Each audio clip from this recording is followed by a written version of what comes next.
Good afternoon, everybody. Everybody okay? All right, we're going to go ahead and start this news conference. I'm Deidre Malone with the Carter Malone Group. We work closely with the board. This program is going to be pretty tight.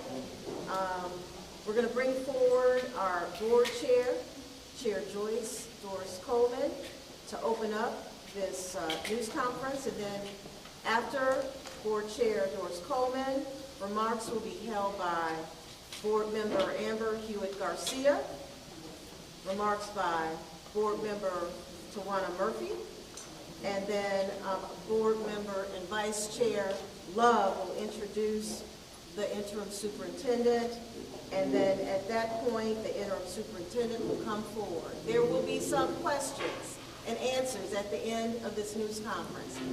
What we have to remind you of is that there is potential litigation, so there may be some questions that the board members may not be able to respond to. Just want to make you conscious of that. At this time, Board Chair Doris Coleman will come forward with opening remarks. Board members.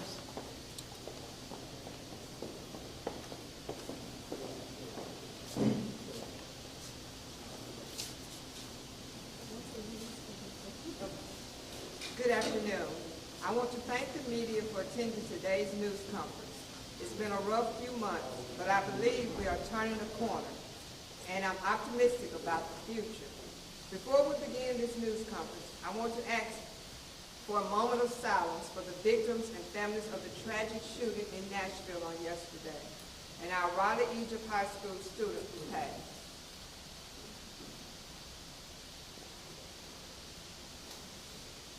Thank you. First, I must say how much I appreciate my colleagues serving on the board with me. The last few months have been rough, but I know we are committed to working together to make this district the best for all the children we represent.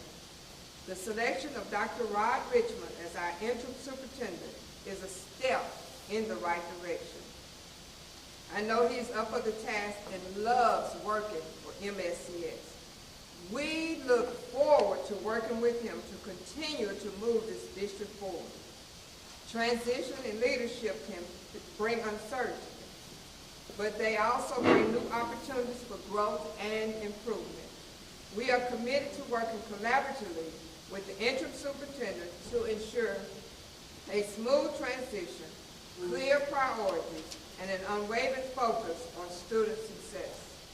Our job is to provide support, oversight, and guidance to ensure that our district moves forward in the right direction. Unity does not mean we always agree. We listen, we respect, and we work towards solutions together. No matter our backgrounds, perspectives, or positions, We all want the same thing, to continue to give a high-quality education that empowers every student. Our new interim superintendent will need our trust, our collaboration, and honest feedback to help guide this district forward. I am asking the Policy, Governance, and Legislative Affairs Chair, Stephanie Love, and Vice Chair Natalie McKinley to convene a board governance training plan discussion by February 10th, 2025, February 10th. A few of my colleagues would like to share a few remarks today, and our interim superintendent will have comments. We will take questions from the reporters, but are limited to what we can say due to pending litigation by our former superintendent. At this time, I will bring school board member Amber Hewitt Garcia for comments.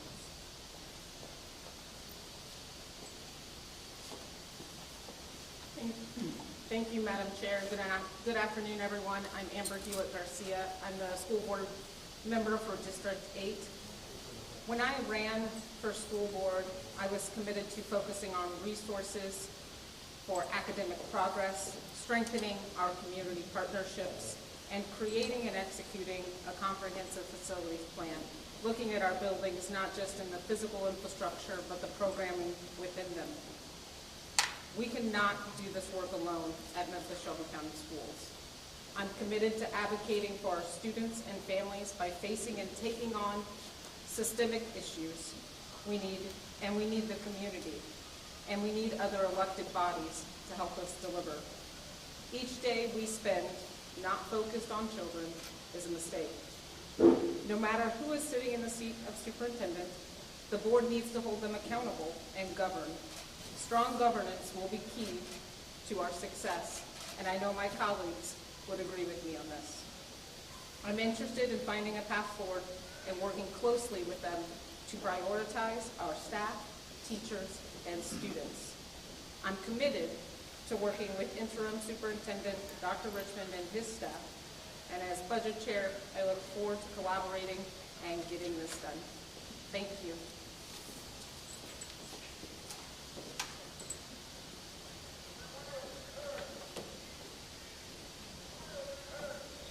Good afternoon. I'm Commissioner Tawana Murphy, District 7. As board members, we are responsible for ensuring that our district is operating effectively, responsibly, and in the best interest of our students, staff, and community. Over the past several months, we have watched, we listened, and we allowed for leadership to make the necessary adjustments. But at some point, our duty requires us to step in and to do what we need to do. So on Tuesday night, we made a change in our leadership. Let's take a moment to reflect on what has transpired under the former superintendent's leadership.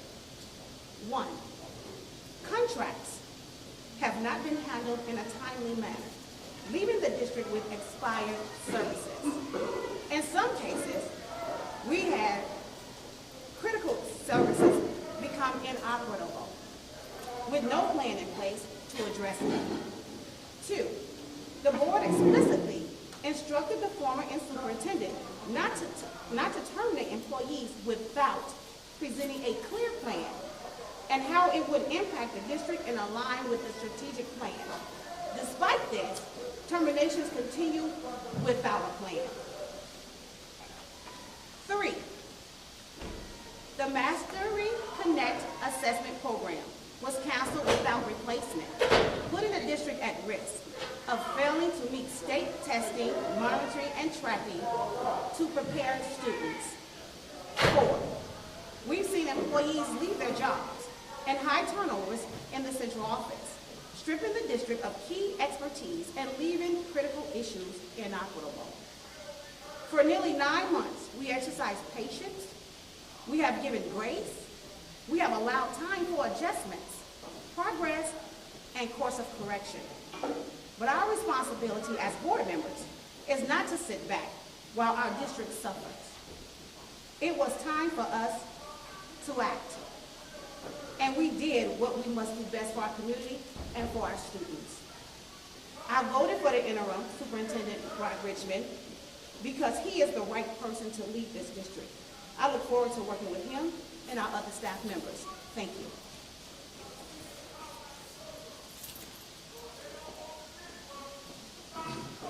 Good afternoon, everybody.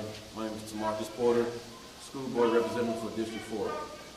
We are at a crucial time in education in our city of Memphis.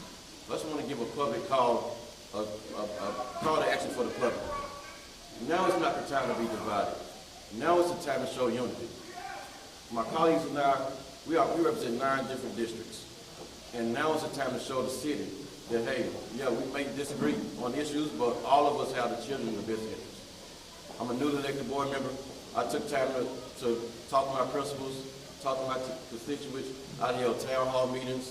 I've read emails, spent countless hours on the phone, and ultimately come up with the best decision of what I thought that was possible to move our district forward.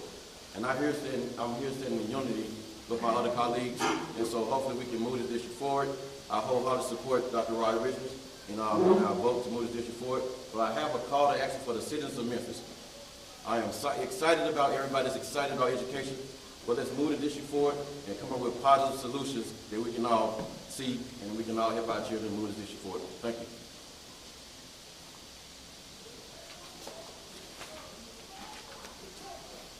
Good afternoon. I have been serving on the school board for 11 years.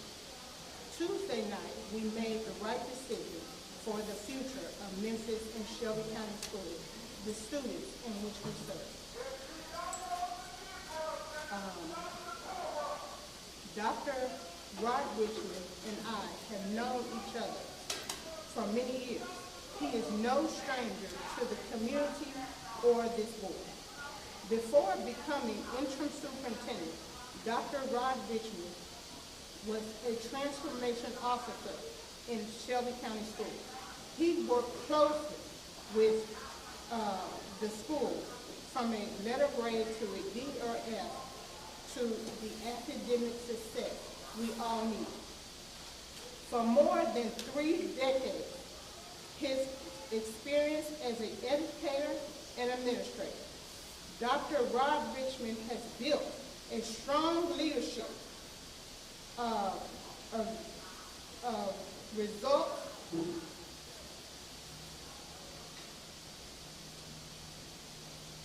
with his track record as a chief academic officer, a principal, and an assistant principal, and a teacher.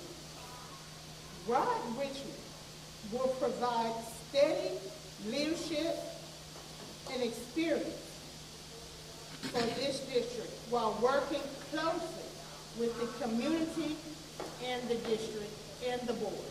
I am pleased to announce our interim superintendent of Memphis and Shelby County Schools, Dr. Rod Richmond.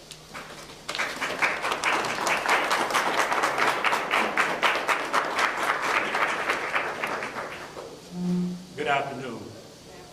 First of all, I wanted to start off by just thanking God for this opportunity.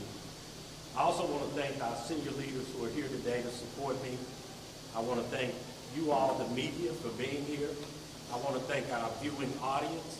And I also want to thank our board members for being here today, but so also for trusting me for this opportunity. I'm both humbled and excited to be continuing to serve this community and this school system. For over 30 years of service, my roles have changed, but my focus and vision have not. My focus and vision have always been about the students in this great district and community.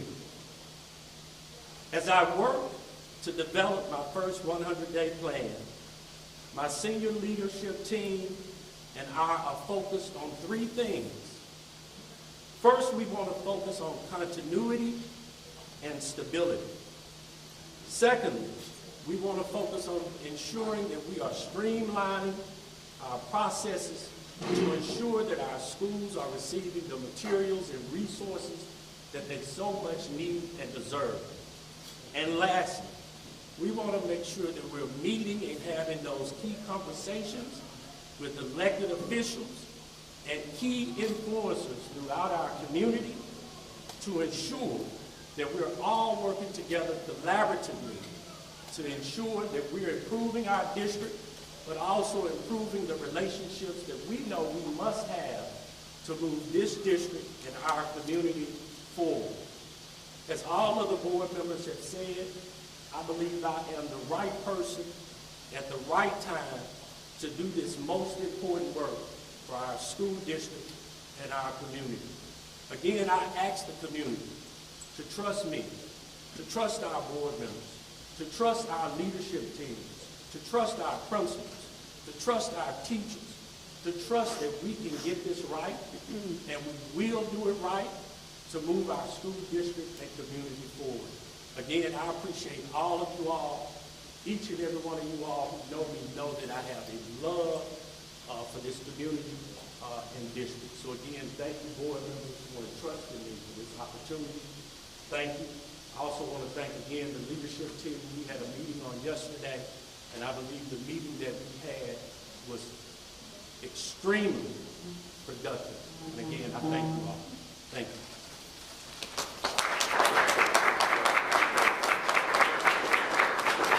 What questions do you have for the board of the interim? This one's good for interim. One question at a time. Okay. One of the things you said was you used the word trust. Can you hear me? Yes, yes. You used the word trust. And Tuesday night this week, there was a lot of upset people. Yes. You yourself, I know things got a little heated. But right now, how do you think the board, in this time when you're stepping into this role, how do you think you can rebuild trust right now? Because that is it's a really tough thing right now, from parents, educators, the community. And that's what you said you wanted to focus on, continuity and stability, also trust. Well, to build trust, I think we have to operate with true transparency and integrity. I often tell administrators and people that I coach and develop, I can coach you around anything but integrity. And so we have to make sure that we're operating with integrity, we're operating ethically, and we're operating above board. I think those things come by ensuring that our words and deeds match in everything that we do each and every day. Speaking of I have a transparency, question Hold on, for hold on, Chair hold on. Joyce Norris-Coleman. Can Hold you on, share, Laura, one question. She has one for the superintendent, and then I'll Dr. go to Richmond, how do you feel about the board wanting to appoint you at this juncture, considering that you were not a finalist when you wanted to be the superintendent? It's almost like, a dream not deferred or denied, but now they want to appoint you, but you didn't make it to the final cut. Yes, that's a great question. And I really appreciate you asking that question because I really want to answer that question. Based on law, the district has to have a superintendent. On Tuesday night, the board made a decision that didn't concern or involve me, which was to move on and to select another superintendent. There were two people nominated at that time. One of the individuals nominated was Dr. Whitelaw, who declined, and the other that was nominated was myself, and I accepted.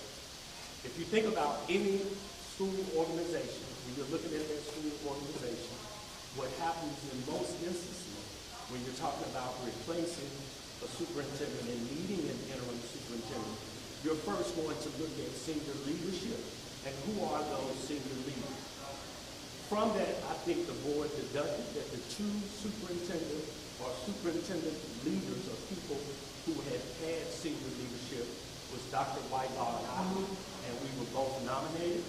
I accepted.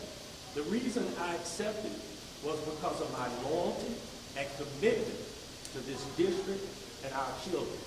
What would have happened if no one had accepted this task? And I know it is a heavy task to bring this community back together, but I was willing to take it on. Chair Joyce Norris-Coleman, Chair Joyce Norris-Coleman. Hold on, Chairwoman Doris Coleman, Laura, your question. She has a question for the Yes, superintendent. I have two questions for the superintendent. I think that we need to hear from Chair Joyce Coleman about the directive for Hold on, interim hold on. superintendent Rod Richmond. Dr. Richmond, we'll get back to you. Madam Chair, your question now. Chair, thank you so much. Could you explain to us the directive that this board has given interim superintendent Roderick Richmond, and what kind of plans and how the board will decide whether it will embark on a new superintendent search? At this time, we have not met to decide about the new superintendent search. That's 9 of us, and we're gonna work together on that question, to answer that, as to whether or not we will do an external and internal, how the search will go for a superintendent. As you know, Dr. Richmond has only been on the job for less than 48 hours. We have not had time, a chance to sit down and meet with him. We understand his commitment, and we're committed with him. We're committed to move this district, continue to move this district forward. So once we have a chance to sit down with him and go over everything with him, we will come back and let you know. As he stated, he has a 100-day plan, and we, the board, would like to know about his plan and how we can work collectively for the plan. Board Chair, I also have a question. The district paid Joyce Ray a settlement to part ways with him when he was accused of fireable offenses. Why take a different approach with Dr. Feagins? What was the question? The board paid a settlement with Joyce Ray when he had fireable offenses. Why take a different approach with Dr. Feagins? We have not taken an approach with Dr. Feagins. Right now, this is going to go into a legal matter, so I will leave it at that for right now. Once we find out how it's going to go, we'll have an answer. Okay, I also have a follow-up question. What do you say to Memphians who hope that the district is finally entering a period of stability with Dr. Feagins? We are entering that stability with interim superintendent, Dr. Rogers. The leadership changes, but the work continues on. We have work to do.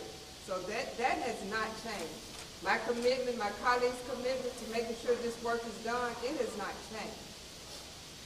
Okay, and also, April, how much question to What you. is going to change as far as the process of going through this again? You started and stopped the process of searching for a superintendent, then you got one and that person was fired.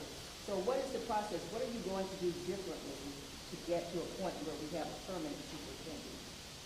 We don't know yet. We have not met to discuss the next steps as the superintendent role goes. And I don't want to mislead or say something that's inaccurate. So once we come together as a board and decide the next steps, if we're going to do a search, if we're going to, what the steps will be, we'll announce it. A national search? I don't know yet. Board Chair, have you all considered his contract yet? Not yet. This is the first time some of my colleagues are seeing Dr. Richmond since Tuesday. I have a question for you, interim superintendent. We've heard criticisms from some in the community, mostly school leaders. Board member Tawana Murphy explained them in a bit more detail here, having to do with getting, brought up also by board member McKinney before, having to do with getting contracts to, on certain academic programming. Talk to us about what will change. Will you be changing? Will you be making changes to senior leadership? How will you be addressing some of the changes that critics of the Feagins did have with the way that she led? That's an excellent question. Again, I go back to our senior leadership meeting on yesterday. One of the things that we started off discussing was talking about the org chart and making sure it has the form and function to deliver services to our schools in the way that they need to. But we also talk about the process and the process mapping of how we get contracts approved, be it at the school level and through central office. So the team is convening over the next 2 days to put together a process map to streamline that. We're also looking at ensuring that we have professional development, be it face-to-face and or virtually, for all people along the delivery chain who are part of contracts being signed both at the school level and at the district level. I have a All right, question. hold on. This young lady right here and then this gentleman. Thank you, Dr. Richmond. Tuesday, our cameras were rolling during the meeting. We seemed to be very upset, very heated with the audience. Any message for some of them that was their first impression of seeing you in this new role? I really appreciate that question. First of all, I want to apologize. That's not who I am, and that'll never happen again. So thank you again for that question. And also, do you have any interest in having the role permanently? Yes, I do. Anyone who knows me knows in 2013, I was nominated as interim, but not interim, but someone recommended me for interim. I didn't have an opportunity to apply for the job because at the time they said anyone who wanted the permanent job could not fill in as the interim. So at the time, I didn't have an opportunity to apply because they decided to stick with the interim. What I did was continue to be professionally mature about what the board's decision was. The superintendent serves at the discretion of the board and who the board wants to go with. So I would not be truthful if I stood here and said that I didn't want the permanent job, but as I've always done, I've always followed policy, processes, and procedures, and what the board has deemed is their process or procedure for selecting whomever they want as the permanent superintendent. When did the board approach you Hold on, about young being man, the young man, interim? you have a question, and then Mr. Smith. Go ahead. Dr. Richmond, you have a lot of uphill battles already, even prior to even taking this particular role. Talk to us about the $1 billion+ I guess, infrastructure issues that you guys are facing, because that's something that kind of falls to the wayside when it comes to like kids kind of not having heat, not having air conditioning. How are you going to tackle some of the infrastructure issues here in the district? Again, those are some of the things that we'll be looking at as I roll out my 100-day plan. But again, I don't want to get in front of our board. Those are some decisions that we'll have to work together collaboratively with to finalize. I will again be working with senior leadership. I know we've had some discussions about those things internally. So again, we'll be looking at those things and addressing them. My second question to you is Dr. Richmond. Obviously, there's been a lot of talk about a state takeover, and obviously legislation has to happen with that. But what's your response to what Representative Mark White has said? And kind of just everyone is watching what you all's next steps are. What my responsibility is again to meet with key stakeholders. I would hope that the state wouldn't want to come in and take over the district. But one thing that I think I bring to this role is that I've always collaborated with the state. When I initially came to the district office as a senior leader was doing school turnaround. What that role required me to do was to interface with the state around directives that they had given our schools that we were responsible for adhering to. And one of those reasons for us adhering to those things was to ensure that we wouldn't have state intervention or state takeover. Question for both the superintendent and the board chair. Just going off of what's been released and said publicly, in broad strokes, there were things that your predecessor did well. There were things that obviously the board didn't approve of. Is your map to success simply, or is it in broad strokes, building on what she did well and not doing the things that she didn't do well, or the things that disappointed or brought everything that happened? And then, of course, the similar question to the board chair. How do you measure success for this superintendent?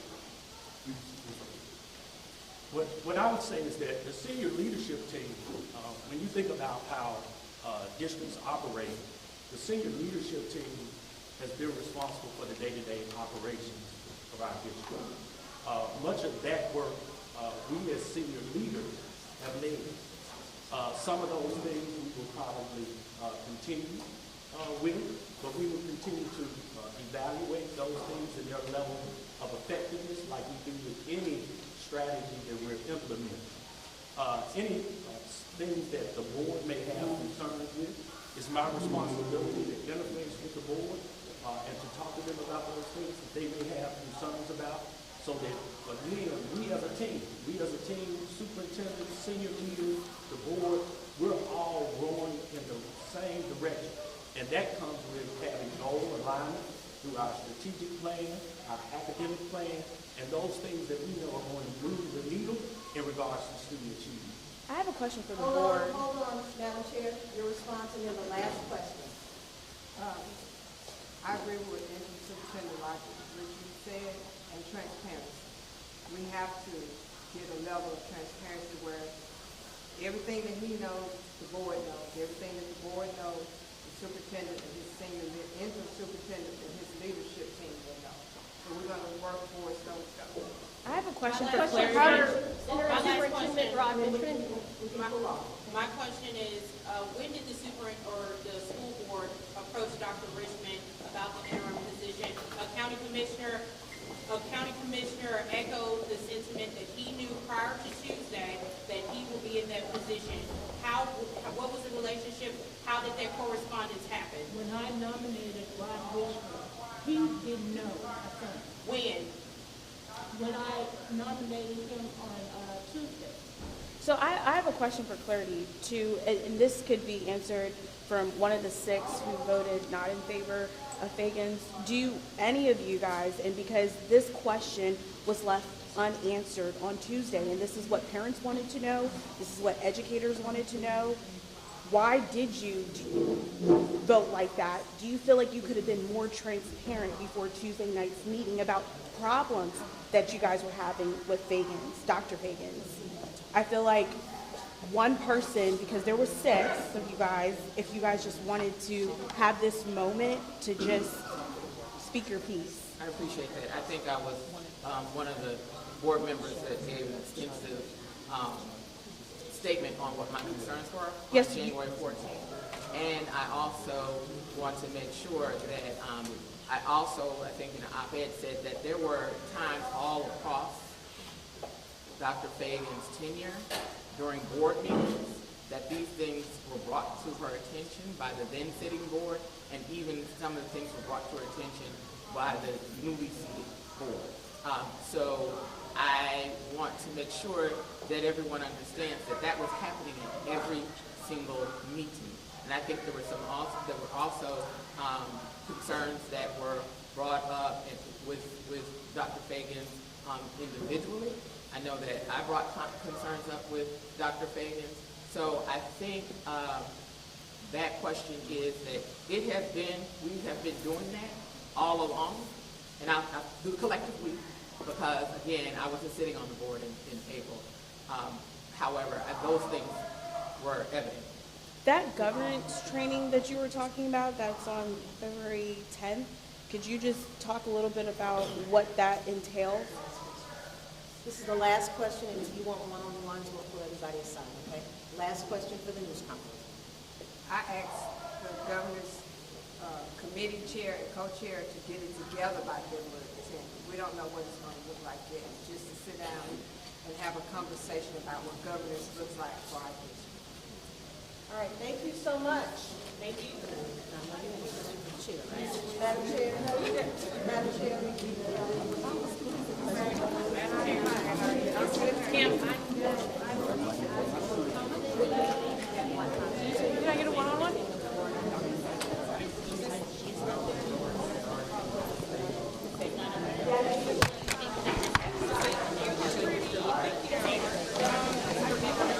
I don't think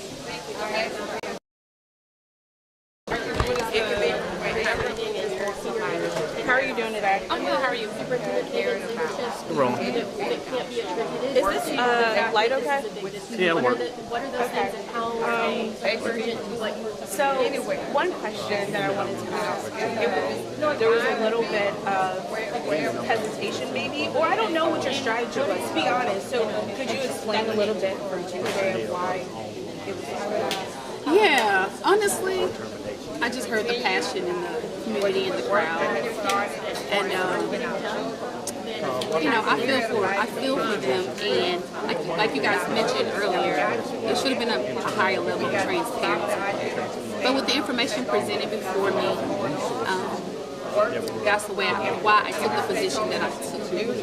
And so I do wish the superintendent the best in all of her future endeavors. But I'm here now, and I just want to make sure that we're supporting current superintendent, making sure that our children have what they need to be successful. I just left one of the state of the schools with one of our schools, Riverwood, and really just see what is it that they need and trying to help pump those resources into the schools. I know a lot of times the scores that our schools exhibit are not a true, they don't really show what our teachers have been doing in the classrooms and what our children are currently capable of doing.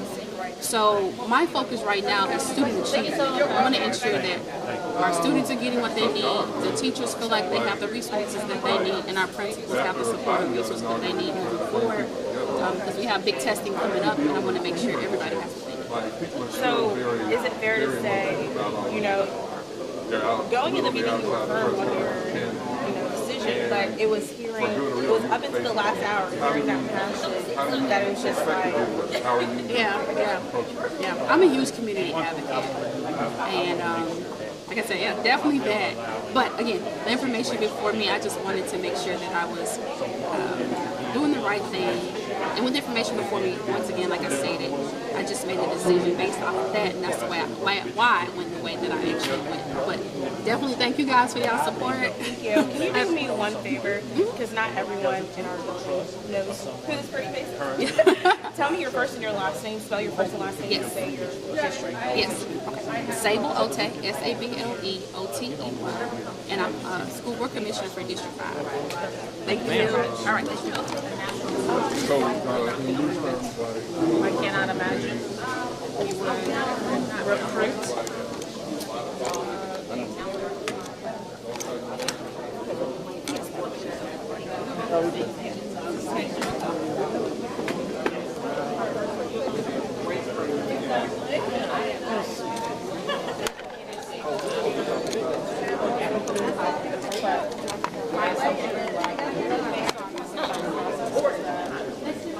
Yeah, I was trying to talk to Ote, trying to see what's going on. Oh, she showed up late, so you know she got to make her rounds. I think there are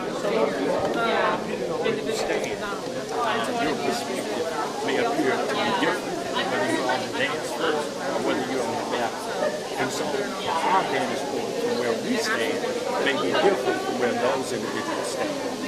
And I also tend to think that we should be careful about condemning people who may not know what we know, because there was a time we didn't know what we know now. And so I don't want to ever condemn people. I want to continue to educate people and to let them know exactly what's going on so they'll have a better perspective around some of the decisions that may be being made that they're not aware of and the why behind it. in your opinion, as senior level administration, you know more than a lot of people. Before all of this happened about a month ago, what was the biggest thing, but the biggest fire that needed to be put out, or the highest priority that you felt like needs to be, now that all of this is behind us, we need to get on top of it right now? I'm going to call it a fire, but I would just say it's important for us to be able to retain effective talent. And so the number one thing I want to be able to do is to reach out and make sure that in each one of our schools we have highly effective teacher classrooms that deliver instruction to our students. We have the most effective leaders in our schools, as well as recruiting and retaining highly effective central office staff. That's indicative to any school district. And for us to be able to retain those people, because when you invest in those individuals and you're not able to retain them, you're not getting a return on what you poured into it. And so I want us to be able to do that at all levels of our school district. You said that, hi, Stephanie Douglas with Action News 5. You said that you have a 100-day plan.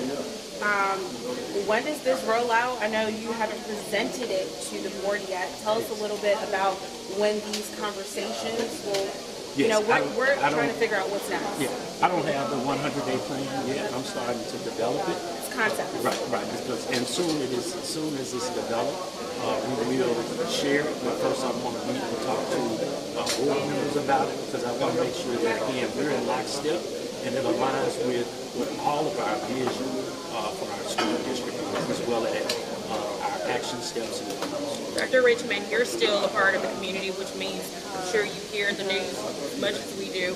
And superintendent had bipartisan support, former superintendent has bipartisan support to basically have state intervention.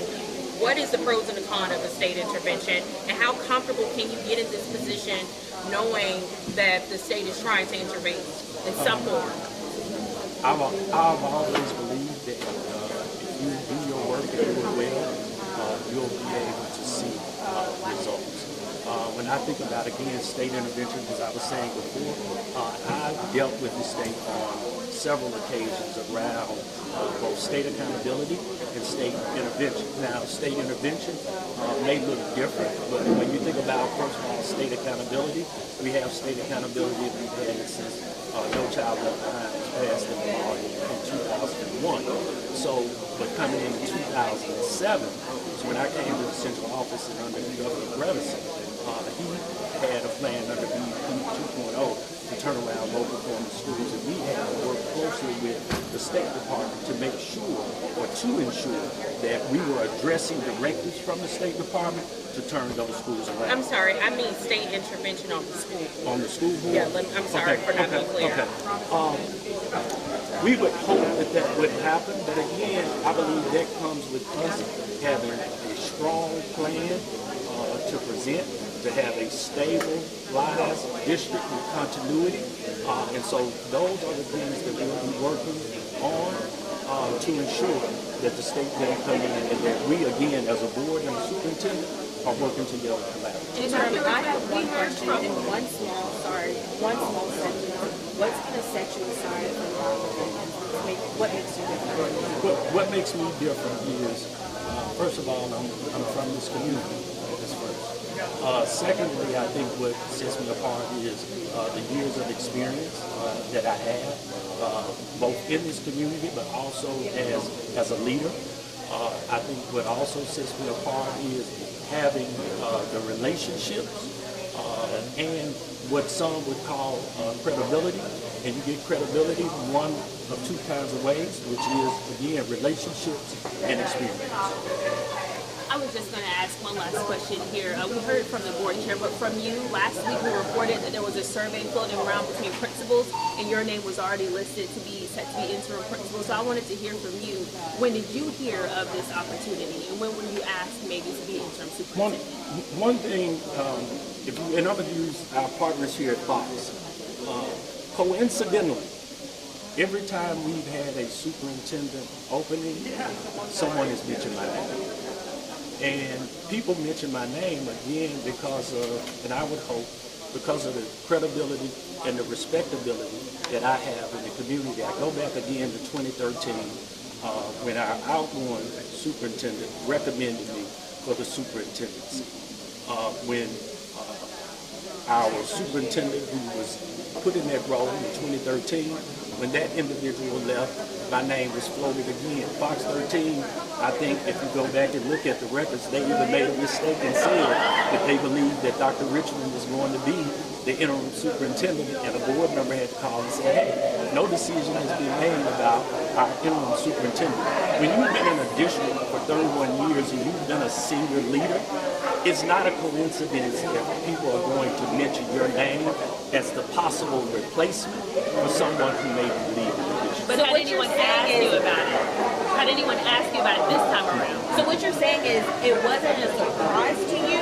You already heard the information, but it's not a surprise because you're saying... Because of the coincidence of being senior leaders, most school districts, if there's a possibility of an outgoing superintendent leaving, people are always going to start with senior leadership as possible replacements for that individual. Okay. So now that you are an appointed position, they appointed you, but the community still, they're still loving on the superintendent. How can you galvanize that same level of support? But what I would like to ask is that I encourage people to support whomever they want to support. But I believe supporting someone doesn't give you the runway to villainize someone else. I welcome the support that they're giving Dr. Feagins if that's the choice they're going to make. But I would just ask that, again, people will respect me enough to give me an opportunity and for me to not be villainized because you want to support somebody. To me, that seems unfair. To me, that seems unfair. So I just ask for an opportunity to lead, and that's what I'm going to do. But I know, too, I can't force anybody to trust or to buy into me as a leader. It's my responsibility to reach out to those individuals and to gain their trust and their buy-in to me as a leader and as the interim superintendent. You saw how the superintendent, you saw their process to get the former superintendent terminated her contract.